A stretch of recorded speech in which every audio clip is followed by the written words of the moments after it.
Good morning everyone. எல்லாரும் எப்படி இருக்கிறீங்க?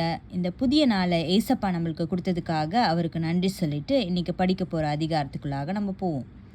ஏசப்பா, இந்த புதிய நாளை கொடுத்ததுக்காக உமக்கு நன்றி செலுத்துகிறோம். இந்த நாளில் எங்களை முழுமையாக உங்களுடைய கருத்துக்களாக நாங்கள் ஒப்பு கொடுக்குறோம். ஏசப்பா, நீங்கள் பாதுகாத்து கொள்ளுங்க, வழி நடத்துங்க, பலப்படுத்துங்க. சங்கீதம் 6ஆம் அதிகாரம்.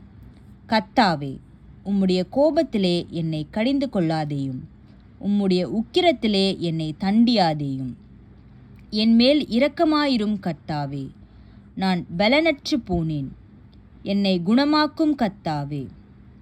என் எலும்புகள் நடுங்குகிறது, என் ஆத்துமா மிகவும் வியாகுலப்படுகிறது. கர்த்தாவே, எதுவரைக்கும் இரங்காதிருப்பீர்? திரும்பும் கர்த்தாவே, என் ஆத்துமாவை விடுவியும். உம்முடைய கிருபையின் நிமித்தம் என்னை இரட்சியும்.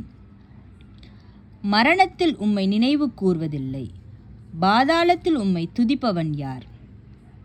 என் பெருமூச்சினால் இளைத்து போனேன். ராமுழுதும் என் கண்ணீரால் என் படுக்கையை மிகவும் ஈரமாக்கி என் கட்டிலை நனைக்கிறேன்.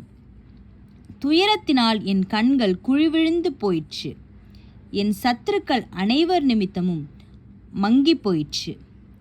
அக்கிரமக்காரரே, நீங்கள் எல்லாரும் என்னை விட்டு அகன்று போங்கள். கர்த்தர் என் அழுகையின் சத்தத்தை கேட்டார். கர்த்தர் என் விண்ணப்பத்தை கேட்டார். கர்த்தர் என் ஜெபத்தை ஏற்றுக்கொள்ளுவார். என் பகைஞர் எல்லாரும் வெட்கி மிகவும் கலங்கி போவார்கள். அவர்கள் பின்னாக திரும்பி சடுதியிலே வெட்கப்படுவார்கள். ஆமேன். கர்த்தருடைய பரிசுத்த நாமத்திற்கு ஸ்தோத்திரம். சங்கீதம் 6ஆம் அதிகாரம். Thank you everyone. Have a good day.